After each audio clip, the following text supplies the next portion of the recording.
জানবো যে মহিলাদেরকে কষ্ট দিলে তাদেরকে আঘাত করলে কি ঘটে। হযরত আলী রাদিয়াল্লাহু তাআলা আনহুর কাছে এক ব্যক্তি আসলেন এবং তার দুই হাত রেখে একত্রিত করে বলতে লাগলেন, ইয়া আলী, আমার বিবি আমার ঘরের ঠিকঠাক মতো দেখাশোনা করে না, সে আমার কোনো কাপড় পরিষ্কার করে দেয় না এবং সে ঘরের জিনিসপত্র ঠিকঠাক মতো গুছিয়ে রাখে না। তাহলে কি তার সাথে আমি রাগ করব না? তাকে কিছু মারপিট করা উচিত না? এতটুকু বলার সঙ্গে সঙ্গে হযরত আলী রাদিয়াল্লাহু তাআলা আনহু বললেন, কে বলেছে তোমার বিবির উপর তোমার ঘরের কাজ করা ওয়াজিব রয়েছে? মনে রাখবে, ইসলামে মহিলাদের সম্মানকে যতটা উঁচুতে রাখা হয়েছে ততটা সম্মান অন্য কোনো মাযহাব দিতে পারেনি। আমি আল্লাহ রাসূলের কাছ থেকে শুনেছি, মহিলাদের সবচেয়ে বড় দায়িত্ব হলো সে যেন তার সন্তানকে ভালোভাবে মানুষ করে এবং সে তার সন্তানের দেখাশোনা করে। কিন্তু যদি তার সন্তানের দেখাশোনা করার জন্য তার স্বামীর কাছে সাহায্য চেয়ে নেয়, তাহলে সেটিও চাইতে পারে। আর এখানে তুমি তাকে ঘরের কাজ করার জন্য বলছো।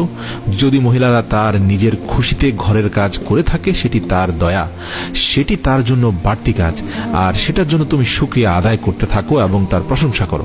আমি আল্লাহ রাসূলের মুখ থেকে শুনেছি, যে সময় মহিলারা নিজের ঘরের কাজ করে থাকে সে সময় আল্লাহ রাব্বুল আলামিন ফেরেশতাদেরকে পৃথিবীর মাটিতে নামিয়ে দেন আর বলেন, যতক্ষণ পর্যন্ত এই মহিলা তার স্বামীর ঘরের কাজ করতে থাকবে ততক্ষণ পর্যন্ত তুমি তার জন্য ইবাদত করতে থাকো, আমি এই সকল ইবাদত তার আমলনামায় যুক্ত করে দেব। সুবহানাল্লাহ।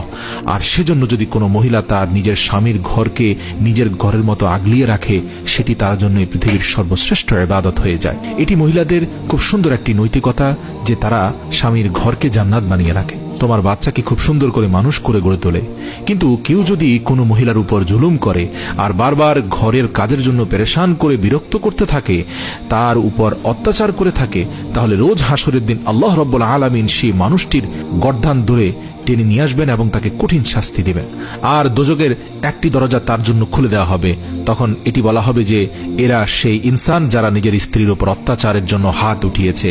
এরা হচ্ছে পৃথিবীর সবচেয়ে বড় কাপুরুষ, যে তার দুর্বল স্ত্রীকে ভালোবাসায় আগলে নেওয়ার বদলে অত্যাচার করেছে।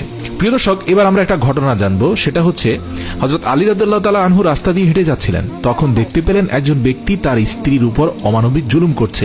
তখন হযরত আলী রাদিয়াল্লাহু তাআলা আনহু তার কাছে গিয়ে বললেন, হে ব্যক্তি, আল্লাহকে ভয় করো।